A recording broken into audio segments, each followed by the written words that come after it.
केवल एक ही रिश्ता रखते हैं, प्रेम का।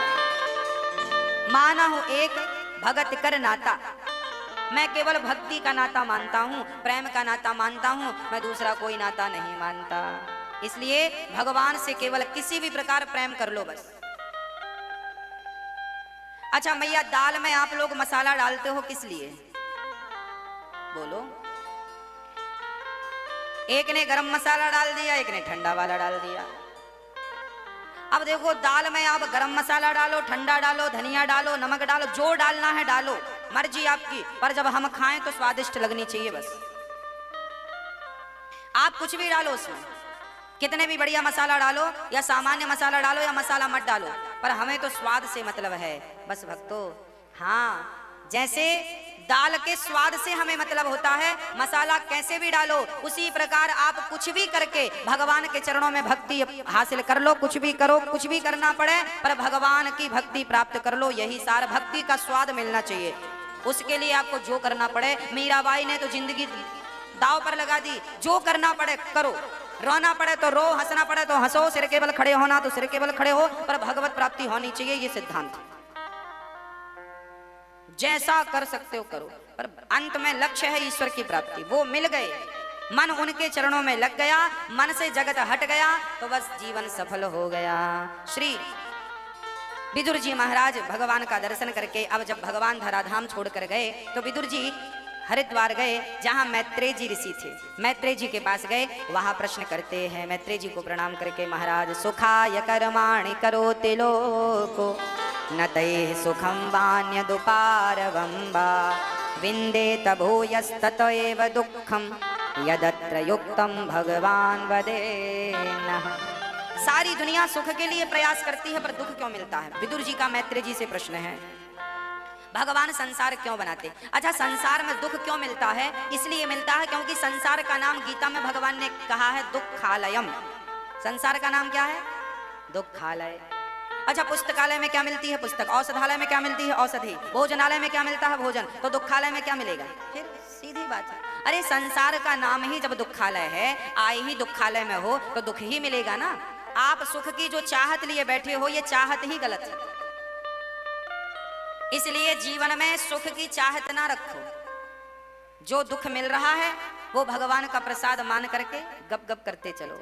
मीठा भी उसी का तो कड़वा भी उसी का। अच्छा, एक बात बताओ।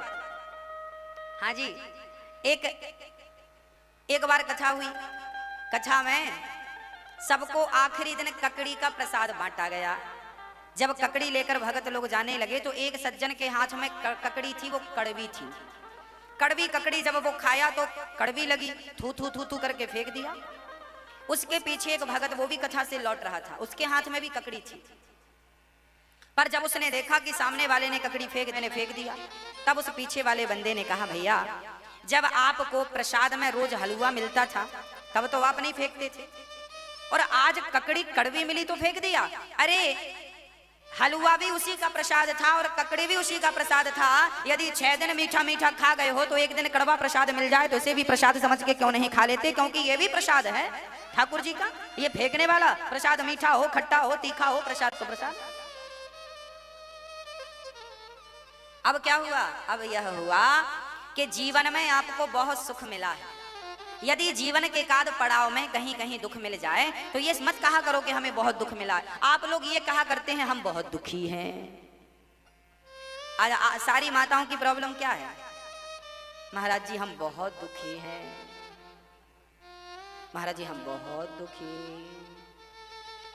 अच्छा ये बताओ, क्या आप उतने दुखी हैं जितना सीता माता दुखी थी? जब राम ने उन्हें गर्भावस्था में, वो वनवास चली गई माता सीता, तो माता सीता ने गर्भावस्था में जब अपने अयोध्या को छोड़कर जंगल में लकड़ी काटती हैं, अपने हाथ से रोटी बनाती हैं, लवकुश का पालन करती हैं। अब बताइए, जितना कष्ट माता सीता ने उठाया उतना कष्ट आज की नारी, किसी एक नारी के ऊपर इतना कष्ट हो तो बताओ? बोलो। आपके तो कपड़े धुलने वाले भी लोग लगे हैं, झाड़ू पोंछा करने वाले लोग भी लगे हैं, बर्तन धुलने, फिर भी कहती हो हम दुखी हैं, बहुत दुखी हैं, पता नहीं काय का दुख है। अच्छा, आपको दुख इसलिए लगता है क्योंकि आप के अंदर सहनशीलता नहीं है। आपको ना बिल्कुल सहन नहीं होता। अब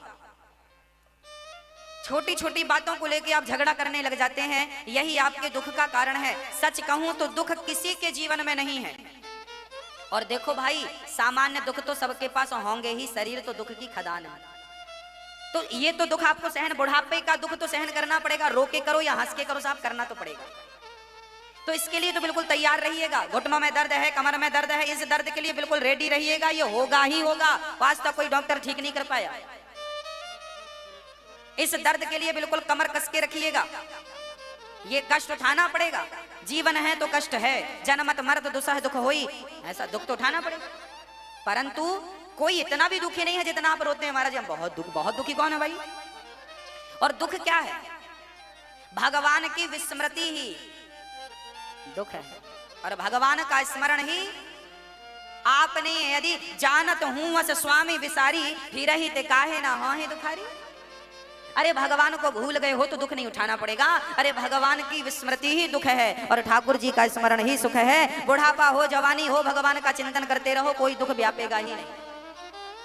भगवान में इतना मस्त हो जाओ कि शरीर का चिंतन ही ना हो, घर परिवार का चिंतन ही ना हो। और देखो, छोटा छोटा दुख ना सहन कर लिया करो, बिल्कुल प्रसन्न चित्त से हंसते रहा करो, मुस्कुराते रहा करो, हर हाल में प्रसन्न रहने की आदत बनाओ। आप लोग क्या है ना, बात बात में मुंह बना लेते हैं। हाँ जी, ऐसे नहीं करना चाहिए। पति ने डांट दिया है तो रोने से क्या फायदा? महाराज जी हम बहुत दुखी हैं, पति बहुत मारता। अरे पति मारता कोई आज की बातें हैं क्या? ये हजारों साल पहले के पति भी मारते थे। तुम अकेली थोड़ी हो जो पति से पिट रही हो, ये समझो और भी पिट रही हैं तो हम भी उनमें। आपका दुख कम हो जाएगा। आपको ये लगता है बस मैं ही पिट रही हूं बस, तो आपको अपना दुख भारी लगता है। पर पुरुषों को भी चाहिए कि वो समझदार बने। पितामह भीष्म मर गए थे पर स्त्री शिखंडी पर हाथ नहीं उठाया था। ये भारत की मर्यादा है कि पुरुष कभी भी नारी पर हाथ ना उठाए, नारी पर हाथ ना उठाए, ये भारत के पुरुषों की मर्यादा रही है। राम ने कभी भी नारी पर हाथ नहीं उठाया, पितामह भीष्म ने शिखंडी पर हाथ नहीं उठाया, भले उनको प्राण गंवाने पड़े। पर देखो जैसा है स्वीकार कीजिए। हाँ, अब रोने से कोई फायदा नहीं। जो कर्मों में लिखा है, जो कर्म आपने किए हैं, को न काहू को सुख दुख कर दाता, निज कृत कर्म भोग सब भ्राता। याद रखना, ना पति दुख देता है, ना पत्नी दुख देती है, ना पुत्र दुख देता है, ना पड़ोसी दुख देता है, ना शरीर दुख देता है। हमारे अपने कर्म ही हमें दुख बन करके प्राप्त होते हैं। सीधी बात ये समझो, जैसी करनी बस। हम दोष क्यों दें अपने पति को, अपनी पत्नी को, अपने पड़ोसी को, अपने बच्चे को कि हमारे इनके कारण हमें दुख? ना ना ना ना, हमारे अपने कर्मों ने हमें दुख दिया है। किसी ना किसी जन्म में हमसे कर्म बिगड़े होंगे। पितामह भीष्म जैसों के कर्म बिगड़े थे तो उनको बाणों की सैया पर लेटना पड़ा, तो हमें और आपको तो फिर मिलना ही मिलना। कर्मों की गति न्यारी है, जो जस करहि सो तस फल चाखा। इसलिए कर्मों को याद रखिएगा, है ना मैया जी?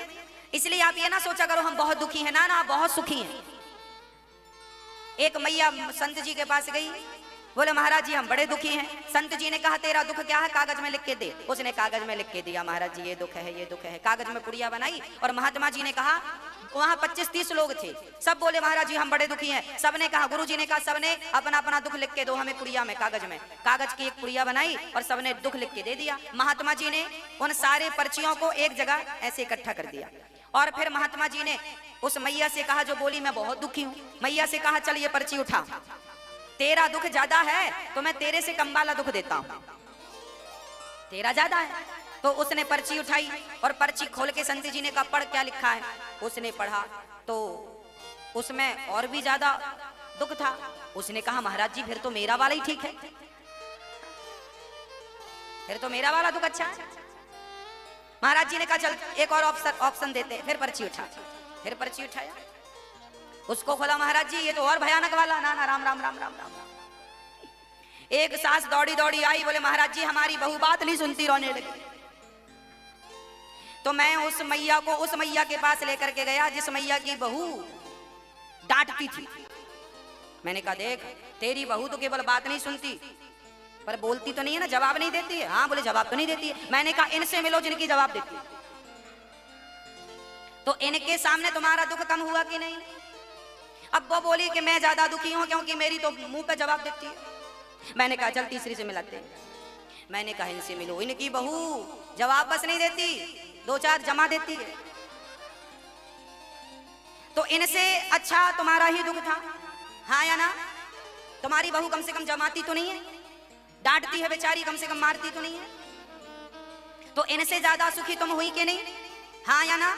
हाँ। अब बोली महाराज फिर मैं ज्यादा दुखी हूं, मेरी बहू मारती है। मैंने कहा चल 5वीं से मिलाते। मैंने उनसे मिलाया जिनकी बहू ने हाथ पकड़ के घर से निकाल दिया। मैंने कहा इनसे तो आपकी बहू ठीक है। याद रखियो मैया जी, यदि आप ये कहते हैं कि हम बहुत दुखी हैं तो आप गलत कहते हैं, क्योंकि इस संसार में आपसे भी कई गुना ज्यादा दुखी लोग पड़े हैं। आपका दुख तो कुछ भी नहीं है, लोगों का दुख तो आपसे कई गुना ज्यादा है। इसलिए भगवान ने जो दिया है, जितना दुख दिया है, ये समझो कि और भी बुरा हो सकता था, पर परमात्मा ने कृपा की। संतोष रखो, जब आवे संतोष धन सब धन धूरी समान। जितना मिला है बढ़िया। एक आदमी कह रहा था गुरुजी हमारा पड़ोसी 5000 के जूते पहनता है, बड़े दुखी हैं हम। हमने कहा इसमें दुख की क्या बात है? अरे महाराज जी हमारे पास तो देखो 100 रुपए के भी ठीक से नहीं। हमने कहा चलो हम तुम्हें मिलाते हैं। किनसे? हमने कहा चलो। हम उनके पास लेकर के गए जिनके पास जूते पहनने के लिए पांव ही नहीं थे। हमने कहा अब देखो इनको, तुमने उन्हें तो देख लिया जिनके पांव में 5000 के जूते हैं, अरे इन्हें भी तो देखो जिनके पास जूता पहनने को पांव ही नहीं है। इनसे आप भले हो के नहीं, अच्छे हो के नहीं? हाँ, आप इनसे करोड़ गुना अच्छे हैं, पर आपको तो रोना है। बस रोना, आदत है रोने की। कुछ बच्चे होते हैं ऐसे, माँ टॉफी दे, लड्डू दे, रसगुल्ला दे, पर वो तो करती रहे। माँ 2-4 बार और जमाती, ले जब अच्छे से रो रहा रो। कुछ बच्चे अच्छे होते हैं, हंसने लगते हैं। कुछ बच्चे होते हैं बस रो ही जा रहे हैं, छू दो उनको जू बन जाते, रो जुलाने, फिर भी चुप नहीं हुआ। रसगुल्ला दिया नहीं खाया, टॉफी दिया नहीं खाया, लॉलीपॉप दिया नहीं, अच्छा मैया मम्मी बोली फिर बैठ, कुर्सी पे बिठा दियो, 2-4 बढ़िया भर भर के जमाती है गाल में, अब रो। और बढ़िया रोता रहता है और बढ़िया जाके रसगुल्ला छान के आ जाती है। और फिर इसके बाद जब लौट कर आती है तब तक बच्चा शांत हो जाता है। उसको भी पता है इससे ज्यादा क्या मिलेगा। तो भगवान भी ऐसे ही है। पहले भगवान आप मैया बातें हो गई, अच्छा चल रही है बातें। देखो ये देखो कितनी दुखी और सुखी इनसी समझो। अब देखो ऐसा है कि आप अपने दुख को बड़ा मानते हैं, इसलिए आप दुखी हैं। आप ये समझो कि आप बहुत सुखी हैं, आप बहुत अच्छे हैं, आपसे अच्छा कोई नहीं है। आपको जो विधाता ने दिया उसमें संतोष रखो, सुखी रहो। आपके पास पांव है ना चलने को। एक लंगड़ा बोला मैं बहुत दुखी हूं, एक पांव, वैसाखी एक पांव था और दूसरे पांव से लंगड़ाता हुआ चल रहा था। एक पांव था ही नहीं, एक ही पांव से चलता वैसाखी लेकर, वैसाखी लेके। वो बोला महाराज जी मैं ही सबसे दुखी हूं, मैंने भगवान का क्या बिगाड़ा, भगवान ने मेरा पांव छीन लिया। मैंने कहा रोता क्यों है, चल मैं तुझे मिलाता हूं, अभी तो सुखी हो जाएगा। कहाँ चले? हमने कहा चल हम उसके पास ले गए जिसके दोनों पांव नहीं थे। तो जिनके दोनों पांव नहीं हैं उनसे ये एक पांव वाला अच्छा है कि नहीं?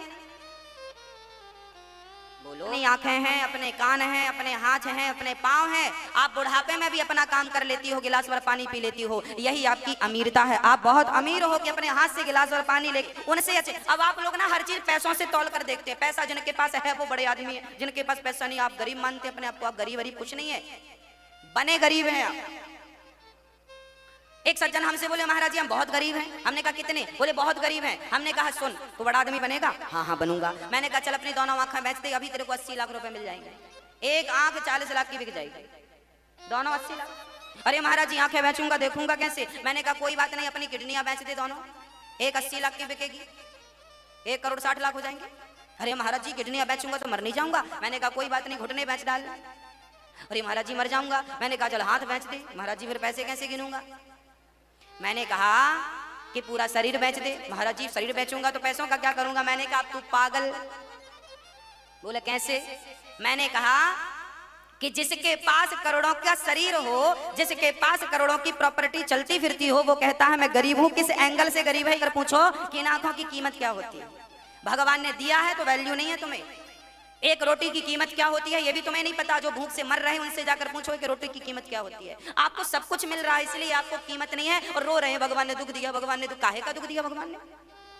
भगवान ने क्यों दुख दिया? भगवान थोड़ी दुख देते हैं, आपके अपने कर्मों ने दुख दिया है। किसी जन्म में गलत कर्म किए होंगे तो आज भोगने को मिल रहा। किसी को दोष मत दीजिए। एक माँ एक स्त्री गुरुजी के पास चली गई। गुरुजी मैं बहुत दुखी हूँ। क्यों दुखी हो? बोले मेरा पति बहुत मारता है, शराब पी के, मैं तो आरती उतारती हूँ, जय पति देवा जय आता तो एक थप्पड़ जमाता। गुरुजी ने कहा खाना देता है? बोले हाँ देता है। गुरुजी बोले जा। चली गई। दूसरे दिन फिर आई, गुरुजी आज बहुत मारा, देखो यहाँ पे मारा। गुरुजी ने कहा खाना दिया? हाँ हाँ दिया। गुरुजी बोले जाओ। तीसरे दिन फिर रोती रोती आई, गुरुजी आज पति ने बहुत मारा, देखो आज यहाँ तो बिल्कुल रक्त गिरने लगा, खून गिरने लगा, इतना मारा है। गुरुजी ने कहा खाना दिया? उसने कहा महाराज खाना देता है, मारता क्यों है ये बताओ। रोज पूछते हो खाना दिया? खाना हाँ देता है, रोज देता है, पर मारा क्यों ये बताओ। गुरुजी ने कहा देवी आपका पति इसलिए मारता है क्योंकि पिछले जन्म में आप इसे मारती थी। अरे मैं मारती थी? मैं क्यों मारूंगी? हाँ पिछले जन्म में तुम इसकी सौतेली माँ थी। कौन थी? सौतेली माँ। तुम इस बच्चे को मारती थी, और मारती बस नहीं थी, हाथ पांव बांध के इसे फेंक देती थी धूप में, और इसे दिन भर पानी नहीं पिलाती थी, रोटी 2-2 दिन तक नहीं देती थी। पर फिर भी देखो तुमने इसे पिछले जन्म में भूखा रखा, पर फिर भी इस जन्म में कम से कम तुम्हें रोटी तो दे रहा है। इसलिए मैं पूछता था रोटी दे रहा है कि नहीं? मार रहा है वो तो हिसाब चल रहा तुम्हारा। उतने ही थप्पड़ मारेगा जितने तुमने मारे। ब्याज सहित थोड़ा सा ब्याज भी मिलेगा। तुमने थोड़ा ऐसे मारे हैं तो वो और चट्ट से मारेगा, तेज वाला। तो ब्याज तो मिलेगा, पर उतने ही थप्पड़ पड़ेंगे जितने आपने उसे जड़े थे। तो ये देखो आप पड़ोसी को तो छोड़ के चले जा सकते हैं, रिश्तेदारों का त्याग कर सकते हैं, पर पति का त्याग कैसे करेंगे? अरे आपके पिछले जन्म के कर्मों के कारण ही आपको अच्छा पति और बुरा पति मिलता है, अच्छी पत्नी और बुरी पत्नी मिलती है, अच्छा बेटा और बुरा बेटा मिलता है। जब आपके जीवन में दुख आए तो आप किसी को दोषी ना मानते हुए आप ये समझना कि कर्म बिगड़ गए थे, तो अब नहीं बिगाड़ना, अब अच्छे कर्म करते चलो ताकि आगे आपका अच्छा हो जाए। अरे जो कल किया था वो आज मिल रहा है, जो आज करोगे वो कल मिलेगा। तब फसल बोई थी तो आज काट लिया, आज बोई तो 4 महीने बाद काटेंगे। एक सज्जन बोले गुरुजी मैं नहीं मानता पिछला जन्म अगला जन्म। मैंने कहा मानो ना मानो। देखिए कोई कहे महाराज जी मैं मानता नहीं इन बातों को, देखिए माने ना माने क्या फर्क पड़ता, मत मानिए ना। कैसे गरज पड़ी है कि आप मानिए? भगवान थोड़ी कहते हैं कि हमारी बात मानो, भगवान ने तो सिद्धांत दे दिए, मानो ना मानो अपने कर्मों का फल भोगोगे। आज मैं सबूत के साथ एक बात करूंगा। एक ही समय पर 2 बच्चे पैदा हुए, एक अमीर के घर में एक गरीब के घर में। अब बताओ अमीर के घर में पैदा हुआ बच्चा कौन सा मेहनत कर लिया कि पैदा होती अमीर बन गया, और गरीब के घर के बच्चे ने कौन सा पाप कर लिया जो पैदा होती गरीब बन लिया? ना, इसकी अमीरी गरीबी इनके जन्म से नहीं, इनके पिछले जन्म में जैसे कर्म किए थे, अच्छे कर्म किए थे तो अच्छे घर में भगवान ने जन्म दिया। आपने बुरे कर्म किए थे तो जाओ रोटी को भी महंगे रहोगे, 2-2 रोटी को तरसना पड़ेगा, तड़पना पड़ेगा, तब मेहनत करोगे तब तुम्हें 2 रोटी मिलेंगी। आज आपको ये जो पहनने को कपड़े मिलते हैं, खाने को रोटी मिलती है, ये आपके इस जन्म का नहीं है, ये पिछले जन्म का फल आपको इस जन्म में मिल रहा है। कई बार कुछ लोग ऐसे होते हैं जो दिन भर मेहनत करते हैं, मजदूर दिन भर मेहनत करता है, 8 घंटा काम करता है मजदूर, तब 200 रुपए मिलते हैं, 300 रुपए मिलते हैं, 400 रुपए मिलते हैं, 500 रुपए मिलते हैं, हाँ या ना? और आप लोग मेहनत नहीं करते, बड़े बड़े लोग, बड़े बड़े करोड़पति उद्योगपति लोग मेहनत ज्यादा नहीं करते, एसी में बैठे रहते हैं, कंप्यूटर चला लेते हैं, थोड़ा सा साइन कर लेते हैं, देख रेख कर लेते हैं, बस फैक्ट्रियां चल रही हैं, लाखों रुपए रोज आ रहा है। क्यों आ रहा है? बिना मेहनत के एक के घर में आ रहा है, और एक दिन भर पेरा जा रहा है, मरा जा रहा है, फिर भी उसके घर 500 से ज्यादा नहीं आता। कारण क्या है? अरे पिछले जन्म का तुम्हारा पुण्य इस जन्म में तुम्हें दे रहा है सब कुछ, और पिछले जन्म के पाप तुम्हें इस जन्म में तरसा रहे हैं, तड़पा रहे हैं। भगवान ने मनुष्य का तन दिया तो है, पर अब इस तन से अच्छा करना है कि बुरा करना है, मर्जी आपकी। दोस्त पड़ोसियों को, पति को, पत्नी को, परिवार को, पुत्र को मत दीजिए। आप ही अपने सारे दुखों के दोषी हैं। मेरे जीवन का दुख यदि मुझे मिला है तो उस दुख का दोषी मैं स्वयं हूं। मेरे पाप का दोषी मैं हूं और मेरे पुण्य का भी मैं हूं। इसलिए गोस्वामी जी लिख रहे हैं, लक्ष्मण जी कह रहे हैं, को न काहू को सुख दुख कर दाता, निज कृत कर्म भोग सब भ्राता। बात समझ में आई मेरी माँ? किस किस को समझ में आ गई? हाथ उठाओ। मैया जी आपको नहीं आई? नहीं आई तो फिर से समझाऊं? फिर से समझाएं? तब आप फोन में बतिया रही थी तो हम क्या करें?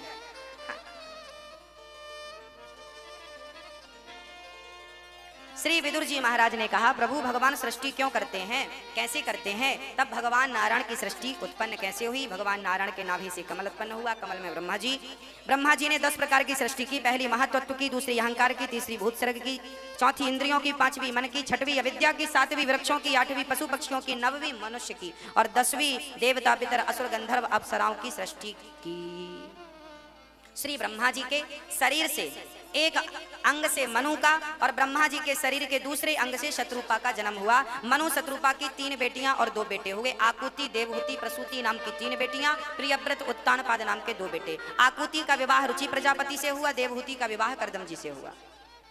हाँ, इसलिए करदम जी जो हैं, करदम जी जंगल में भगवान का भजन करते हैं और ये भगवान के छाया पुत्र हैं। एक बार भगवान ब्रह्मा ने करदम जी से कहा कि मनु जी अपनी बेटी का हाथ लेकर आएंगे। ब्रह्मा जी ने कहा स्वीकार कर लेना। भगवान नारायण ने कहा स्वीकार कर लेना। कहा ठीक है।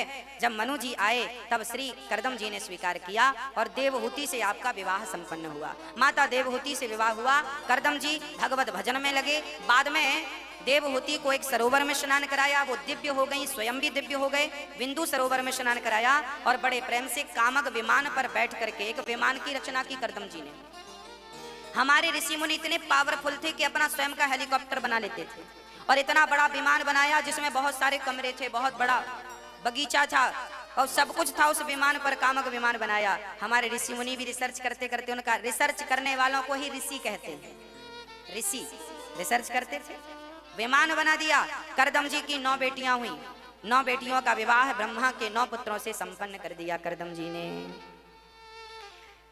कला हुई जिनका विवाह मरीचि ऋषि से हुआ। अनसुईया का विवाह अत्रि से, श्रद्धा का अंगिरा ऋषि से, हविर्भू का पुलस्त्य जी से, गति का पुलह से, क्रिया का विवाह क्रतु से हुआ और ख्याति का विवाह भृगु जी से, वशिष्ठ जी का अरुंधति से और अथर्वा जी का शांति से विवाह संपन्न हुआ।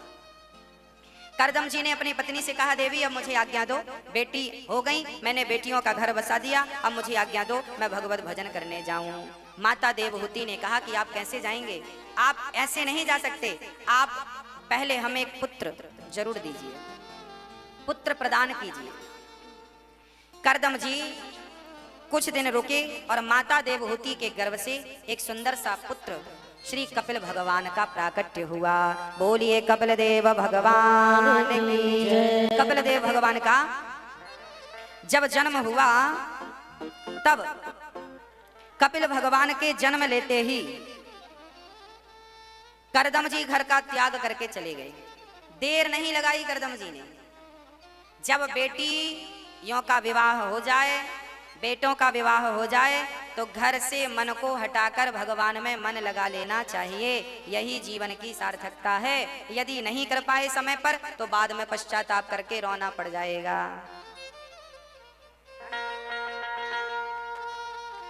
हाँ, बोलिए सदगुरुदेव भगवान की जय। हमारे मध्य गुरुदेव भगवान आए हैं। गुरुदेव आ जाएं यहाँ।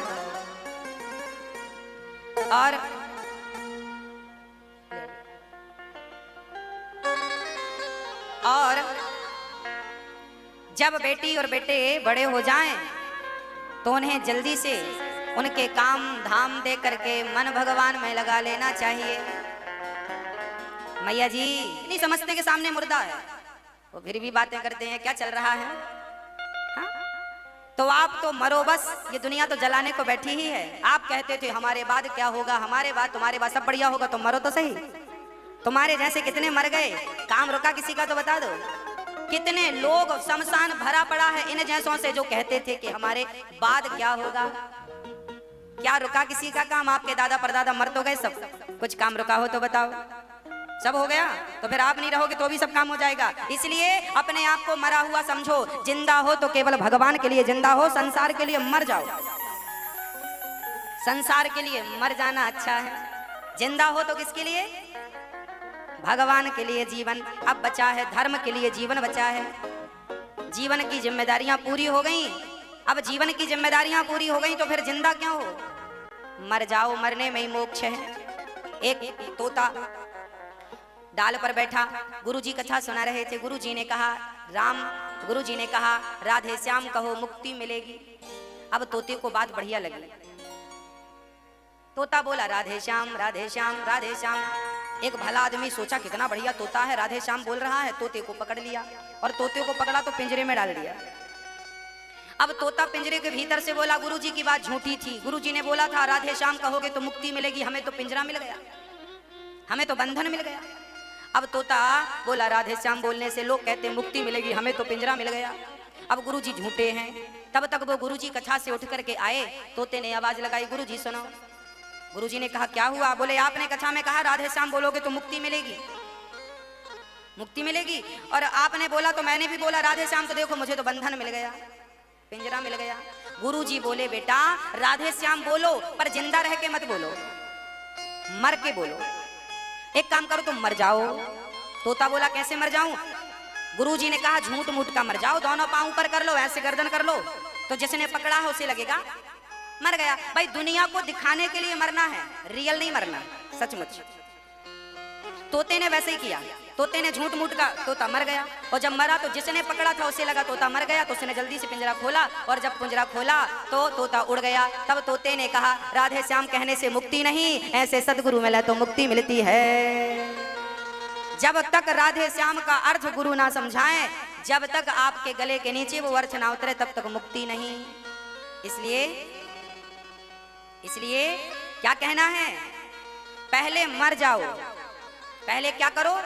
पहले मर जाओ, फिर भगवान का नाम जपो। कैसे मर जाओ? संसार के लिए नाता एक राम जी से, दो जना ता तोड़ दे, आशा एक राम जी की, दूजी आशा छोड़ दे। तो राम से नाता, एक राम से, उनसे नाता हो तो दुनिया से नाता, अर्थात मर जाओ संसार के लिए और जिंदा रहो भगवान के लिए। ये बात मैं केवल लिखी नहीं बोल रहा हूं, मैं अनुभव की बात बोल रहा हूं। मैं भी एक मरा हुआ ही व्यक्ति हूं, मैं जिंदा हूं तो केवल किसी उद्देश्य के लिए।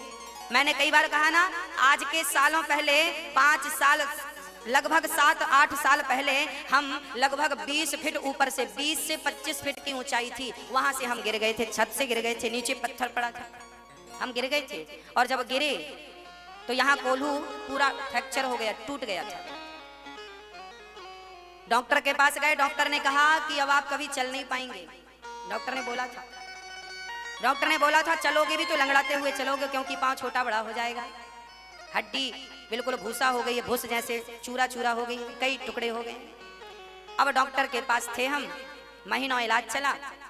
उसके बाद जब आखिरी एक्सरा डॉक्टर ने निकाला तो डॉक्टर आश्चर्य में डूब गया कि भाई आज तक ऐसा केस नहीं देखा बिना ऑपरेशन के। ऑपरेशन नहीं हुआ, ना कोई राय डली ना कोई कुछ डला, बिना ऑपरेशन के हड्डी बिल्कुल सही जगह, चूरा चूरा होने के बाद भी सही जगह जुड़ गई। और उन्होंने कहा था कि आप चलेंगे तो थोड़ा लचकते हुए चलेंगे, पर देखो अब तो हम रेडी भी खेलते हैं, कबड्डी भी खेल लेते हैं।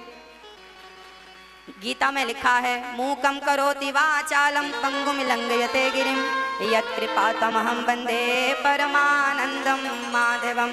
मूक होहि वाचाल पंगु चढ़हि गिरिवर गहन, जासु कृपा सुदयाल द्रवहु सकल कलिमल दहन।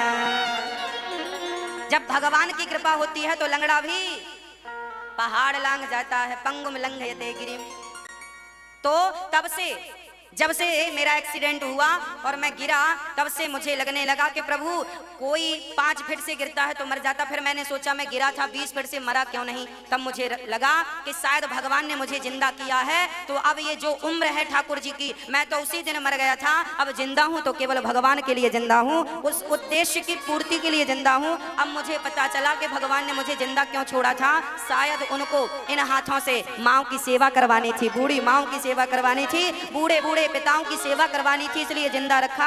नहीं तो अब तक तो दिन 13 वर्षी सब हो गई होती। इसलिए मैं अनुभव की बात करता हूं, मर जाना अच्छा है। भगवान के लिए जिंदा, जो बचा है जीवन वो भगवान की सेवा में लगा दो। अरे जीकर देख तो लिया, संसार के लिए क्या मिला, एक बार भगवान के बनकर देख लो। मैं सबका होकर देख लिया, बस तेरा होना बाकी है। मैं सबका होकर देख एक तेरा होना बाकी है। तेरे प्यार में रो रो सांवरिया, आँखों से आंसू बहते हैं। प्रेमी के आंसू ओ कान्हा, बस तुमसे इतना कहते हैं। तेरे इन पावन चरणों को तू एक बार भिगोना बाकी है। श्रद्धा के पावन धागे में मैंने भाव की कलियां पिरोई हैं। आँखों के गंगा जल से प्रभु मैंने एक एक कली पिरोई है। तेरी इस प्यारी छवि के लिए एक हार पिरोना बाकी है। अब बहुत हुआ मैंने देख लिया, दुनिया के आगे रो रो कर। अब बहुत हुआ मैंने देख लिया, दुनिया के आगे रो रो कर। जिनको मैंने अपना समझा उन्होंने लगाई है ठोकर। रोया मैं बहुत जग के आगे, तेरे आगे रोना बाकी है। सबके आगे रोया, बस भगवान के आगे रोना बाकी रहा। इनके सामने रो लोगे ना तो फिर किसी के सामने रोना ही नहीं पड़ेगा। ये रंग बिरंगी दुनिया है, यहाँ रंग बिरंगे सपने हैं। जग घूम लिया जग देख लिया, यहाँ मतलब के सब अपने हैं। महलों में बैठ लिया मैंने, महलों में बैठ लिया मैंने। मंदिर का कोना बाकी है। मैं सबका होकर देख लिया, एक तेरा होना बाकी है। सबका होने में कोई फायदा नहीं। जिस दिन भगवान के हो जाओगे ना तो सब अपने आप आपके हो जाएंगे। जो संसार के पीछे भागता है तो संसार उससे 10 कदम आगे भागता है। एक उदाहरण से समझिएगा, जैसे परछाई, जब आप सुबह सुबह पश्चिम दिशा की तरफ भागते हैं, सुबह सुबह जब आप पश्चिम दिशा की तरफ भागते हैं तो आपकी परछाई कहाँ होती है? आपके ठीक आगे। सूर्य भगवान को पीठ दिखाकर पश्चिम दिशा की तरफ भागोगे तो परछाई आगे होंगी। जितना परछाई को पकड़ने के लिए भागोगे परछाई उतनी आगे बढ़ेंगी। तो संसार का हर सुख आपकी परछाई की तरह है। आप जितना उसके पीछे भागते हैं वो सुख आपसे उतना आगे भाग जाता है। इसलिए एक काम करो, परछाई के पीछे मत भागो, सूर्य नारायण भगवान के पीछे भागो। जब आप सुबह पूरब दिशा की तरफ भागेंगे तो वो परछाई जो अभी आपके आगे आगे थी, अब जब आगे भगवान के भागेंगे तो परछाई पीछे हो जाएगी। बस जिस दिन आप भगवान की तरफ मुंह करके भगवान को पाने के लिए भागोगे, संसार का सुख अपने आप आपके पीछे पीछे भागने लगेगा। एक बार भगवान के बनकर देखो तो सही। विडंबना यह है कि हम भगवान के बन नहीं पाते। भगवान के बनो, फिर देखो सुख क्या है। इसलिए ये दास अनिरुद्ध जिंदा है। मैं अपने किसी भी उद्देश्य की पूर्ति के लिए जिंदा नहीं हूं। हृदय से कहता हूं, मेरा कोई भी उद्देश्य बचा ही नहीं। ठाकुर जी ने मेरी कोई इच्छा बचाई ही नहीं। हम जो भी इच्छा करते हैं ठाकुर जी तुरंत पूरी कर देते हैं। इसलिए हमने तो इच्छाएं करना छोड़ दिया है। अब एक ही इच्छा है कि इन आंखों से मरने के पहले ठाकुर जी को देख लें। अभी तो सर्वत्र देख रहे हैं, पर जैसे ध्रुव जी को दर्शन दिया है शायद हमारा भी कभी नंबर आए। अंत पहले से अच्छा, शराबियों की संगत में जाओगे तो वो क्या पिलाएगा? शराब। जुआड़ियों की संगत में जाओगे तो जुआ। जैसी संगत होगी रंगत भी तो वैसी होगी। कपिल भगवान से माँ देवहूति ने कहा कि मेरा मन बस में नहीं है, तो कपिल भगवान ने कहा मन वश में करना हो तो उनकी शरण में चले जाओ, जिनका मन वश में है वो अपने आप आपका मन वश में कर देंगे। जैसी संगत करोगे वैसा रंग चढ़ जाएगा। तो किनकी शरण में जाएं? बोले उनकी शरण में जाओ। तितिक्षवः कारुणिकाः सुहृदः सर्वदेहिनां अजातशत्रवः शान्ता साधवः साधुभूषणाः।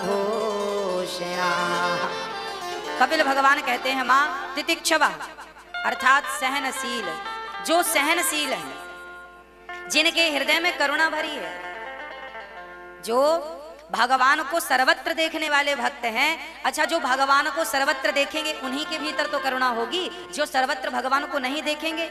अच्छा, आपको लग जाए कि ये बेटा मेरा है और ये बेटा मेरा नहीं है, तो फिर आपकी करुणा उस पर तो है जो आपका है, पर आपकी करुणा उस पर नहीं है जो आपका, क्योंकि भेद हो गया अपना और पराये का।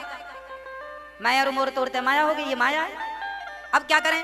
बोले भगवान कपिल जी कहते हैं कि माँ मन उनके चरण में लगाओ जो सब में भगवान का दर्शन करते हैं। जब आप सब में भगवान का दर्शन करेंगे तो फिर जब द्वेष किसी से करेंगे ही नहीं, जब कोई पराया रहेगा नहीं तो द्वेष नहीं होगा, नफरत नहीं होगी, फिर सबसे प्रेम होगा, सब में भगवत दर्शन होगा, तो क्या होगा? तितिक्षवः कारुणिकाः, फिर सब में करुणा, सबके प्रति करुणा का भाव रहेगा, क्योंकि सब ईश्वर हैं।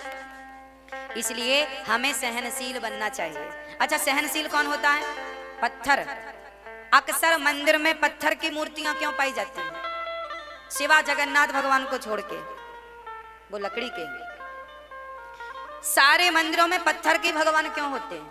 एक सज्जन ने हमसे कहा भगवान पत्थर के क्यों होते हैं? हमने कहा भैया भगवान पत्थर किस लिए होते हैं? क्योंकि सबसे ज्यादा सहनशील पत्थर होता है, सबसे ज्यादा सहनशील। अच्छा, जिस पत्थर की मूर्ति बनती है तो मूर्तिकार क्या करता है? छेनी और हथौड़ी लेकर भगवान की आंख पर छेनी चलाता है। भाई आंखों की फिनिशिंग करना होगा, गाल बनाने होंगे तो मुंह पे छेनी ही तो चलाएगा। अब विचार करो कि जिस परमात्मा के मुख में छेनी और हथौड़ी चल रही हो, इसके बाद भी मंदिर में वो मुस्कुराता हुआ खड़ा हो। अब बताइए कि जो पत्थर छेनी की चोट, हथौड़े की चोट खाकर भी भगवान मुस्कुराता हो, उसे आप भगवान नहीं कहेंगे तो क्या कहेंगे? इतना कष्ट सहकर भी कोई कैसे मुस्कुरा सकता है? पर भगवान मुस्कुराते हैं। इसलिए पत्थर से ही भगवान इसलिए बनाए जाते हैं क्योंकि जब से नरसिंह भगवान खंबा तोड़कर निकले हैं तब से भक्तों का विश्वास जम गया है कि यदि प्रहलाद के कहने से इस खंबे पर भगवान प्रकट हो सकते हैं तो हमारी भक्ति के कारण भी हर खंबे से, हर पत्थर से भगवान प्रकट हो सकते हैं। तब से विश्वास जम गया और मूर्ति पूजा जो पहले निराकार थे वो सगुण साकार के रूप में प्रकट होने लग गए, मूर्ति पूजा होने लग गई। तो भगवान की शरणागति ग्रहण करने के लिए माँ उनकी शरण में जाओ जो पहले से शरणागत हैं। सहनशील बनो। जब तक आप सहन नहीं करेंगे तब तक भगवत प्राप्ति नहीं होगी। जंगल में जाएंगे तो सर्दी गर्मी बरसात सहन करनी पड़ेगी। इसलिए बिना सहन किए रावण ने घोर तपस्या की। लिखा है कि बहुत सहन किया उसने, सर्दी गर्मी बरसात सहन किया, तब कहीं जाकर उसे ब्रह्मा जी ने वरदान दिया। तो राक्षसों को भी सहन करना पड़ा तो उन्हें वरदान मिला, तो भक्तों को भी थोड़ा ही सही सहन तो करना पड़ेगा। इसलिए तितिक्षवः कारुणिकाः सुहृदः, सबके प्रति समभाव रखो। हाँ, समस्त देहधारियों को भगवान मैं जानो माँ सर्वदेही नाम अजात शत्रवः, जिसका कोई दुश्मन ना हो। आप अपना दुश्मन किसी को ना बनाए, कोई आपको दुश्मन बनाए चलेगा। हाँ, बिल्कुल शांति से। यही साधुओं के आभूषण हैं। पुरुषों की शोभा, स्त्री की शोभा वस्त्रों से नहीं, आभूषणों से नहीं, सोना चांदी हीरे मोती से नहीं, हमारे सद्गुण ही, आपके संस्कार ही, आपकी सहनशीलता, आपके भीतर का विवेक आपका आभूषण है। आपके भीतर की करुणा, सबके प्रति भगवान का दर्शन करने का भाव ही आपका सबसे बड़ा आभूषण होना चाहिए। माँ भगवान, अब कपिल भगवान से माँ ने कहा कि प्रभु ये बताओ ये भक्ति क्या है, मैं भक्ति कैसे समझूं कि मैं जो कर रही हूं वो भक्ति है। तब कपिल भगवान ने अपनी माँ से कहा, माँ जो भगवान के सच्चे भक्त होते हैं वो किसी प्रकार की गति नहीं चाहते, किसी प्रकार का उन्हें मुक्ति, चाहे सामीप्य हो, सायुज्य हो, सारूप्य हो, साष्टीय हो, कोई भी मुक्ति की चाहत नहीं है। जितनी भी मुक्तियां हैं भगवान के भक्त सारी मुक्तियों को ठुकरा देते हैं, क्योंकि वो मुक्ति नहीं चाहते, वो तो भगवान को चाहते हैं। अवनाथ करी करुणा विलोकहूँ देहु जो बर मांगे हूँ जे योनि जन्म हूँ कर्म अवस्था। आपके चरणों में प्रीति बनी रहे, बस यही चाहता हूँ। दासानुदासो भविदास में भोया, आपके चरणों की भक्ति बनी रहे। और भक्ति क्या है? बोले भक्ति का अर्थ भगवान की भक्ति मतलब भगवान की पूजा नहीं है, जीव मात्र की पूजा भक्ति है। अहम सर्वेषु भूतेषु भूतात्मा वस्थितः सदा। भगवान कपिल भगवान कह रहे हैं, माँ भगवान सबके हृदय में स्थित हैं सदा से, कोई आज से नहीं, कल से नहीं, सदा से, सदा से स्थित हैं। मैं ही अर्थात कपिल भगवान कहते हैं मैं ही सब जीव जंतुओं के भीतर विद्यमान हूं। देखिए आकार बदल सकता है, रूप बदल सकता है, नाम बदल सकता है, पर तत्व थोड़ी बदल जाएगा, तत्व तो वही रहेगा। इसलिए भगवान सबके भीतर वैसे ही समाये हैं जैसे मेहंदी के भीतर लालिमा समाई है। मेहंदी के भीतर लालिमा है, पर मेहंदी देखने में तो नहीं लगती किसकी लालिमा है, वो तो रचती है तब पता चलता है। जैसे मेहंदी के भीतर लालिमा है पर दृष्टिगोचर नहीं, दिखती नहीं है, उसी प्रकार से परमात्मा कण-कण में विद्यमान है, पर मेहंदी को हाथ में रचाओगे तब रंग छूटेगा, तब पता चलेगा। उसी प्रकार जब भक्ति को हृदय में उतारोगे तब पता चलेगा कि परमात्मा कण-कण में है, सर्वव्यापी है। मेहंदी की तरह वो परमात्मा छिपा बैठा है। कहाँ? अहम सर्वेषु भूतेषु, मैं सब जीव मात्र में बैठा हूँ माँ। और जो इंसानों की जीव जंतुओं की अवहेलना करके जो केवल मूर्ति पूजा करता है वो केवल राख में आहुति करता है। भगवान को मानना चाहिए पर पहले अपनी माँ को मानना चाहिए, पहले अपने पिता को मानना चाहिए, पिता में भगवान देखने का भाव रखना चाहिए। अभ्यास यही तो है। अच्छा पहली बार जब बच्चा स्कूल जाता है ना तो का खा गा घा लिख के बताया जाता है, का खा गा, फिर क्या होता है धीरे धीरे उसे आ जाता है। उसी प्रकार मंदिर में भगवान उनके लिए हैं जो भक्ति की क्लास में पहली के विद्यार्थी हैं, पहली क्लास के स्टूडेंट हैं, ये मंदिर में भगवान का दर्शन करते हैं। पर जो भक्ति में पीएचडी कर रखे हैं उन्हें तो फिर मंदिर में नहीं, उन्हें तो सर्वत्र परमात्मा का दर्शन होता है। यही भक्ति की पीएचडी है कि जैसे परमात्मा कण-कण में, अच्छा पहली बार काखा गाघा लिख के बताया, उसी प्रकार अभ्यास करो। अभ्यासेन तु कौन्तेय वैराग्येण च गृह्यते। भगवान कृष्ण कहते हैं अर्जुन अभ्यास ही सब कुछ दिलाती है। कैसे अभ्यास करें? बोले अपनी माँ में भगवान का दर्शन करने का अभ्यास करो। अच्छा माँ कौन है? भगवान। तो माँ में भगवान दिख जाए तब तक देखो माँ को, तब तक देखो जब तक माँ में भगवान का दर्शन ना हो जाए। नहीं दिखता तो सत्संग करो, सत्संग की दृष्टि लेकर माँ को देखो। जब माँ में भगवान की आकृति दिखने लगे तब समझ लेना कि अब आपका भक्ति करना सफल हो गया। जब आपके पिता में भगवान का दर्शन पहले माँ में दिखे, फिर पिता में दिखे, फिर गुरु में दिखे, फिर अतिथि में दिखे, ऐसे धीरे धीरे धीरे धीरे अभ्यास करते करते प्राणी मात्र में, जीव मात्र में भगवान का दर्शन करना, यही भक्त के लक्षण है। माता देवहूति इस ज्ञान से संतुष्ट हो गईं। उसके बाद यम नियम आसन प्राणायाम प्रत्याहार ध्यान धारणा समाधि का उपदेश कपिल भगवान ने दिया है। अच्छा ध्यान धारणा समाधि क्या है? ध्यान क्या है? बोले परमात्मा का हृदय में दर्शन कर लेना ध्यान है। ठीक है, भगवान का दर्शन कहाँ करें? हृदय में। भाव बनाए कि ईश्वर हमारे हृदय में समुपस्थित है, हृदय में दर्शन करना ये ध्यान है। और वो परमात्मा आपके हृदय में प्रवेश कर जाए, वो हृदय में आ जाए, वो धारण आपको कर ले, यही धारणा है। और आप उसके चिंतन में खो जाएं, यही समाधि है। उसके ख्यालों में ऐसे खोए रहें जैसे आज हमने कथा के फर्स्ट में कहा कि जैसे पत्नी अपने पति के ख्यालों में खो जाती है, नव विवाहिता अपने पति के ख्यालों में खो जाती है, ऐसे जीवात्मा परमात्मा के ख्यालों में खो जाए, यही समाधि। समाधि का अर्थ ये नहीं कि गड्ढा खो तो ऊपर से मिट्टी डाल लो, इसका नाम समाधि नहीं। चलते फिरते भगवान में डूबे रहना, यही समाधि है। भगवान में खो जाना।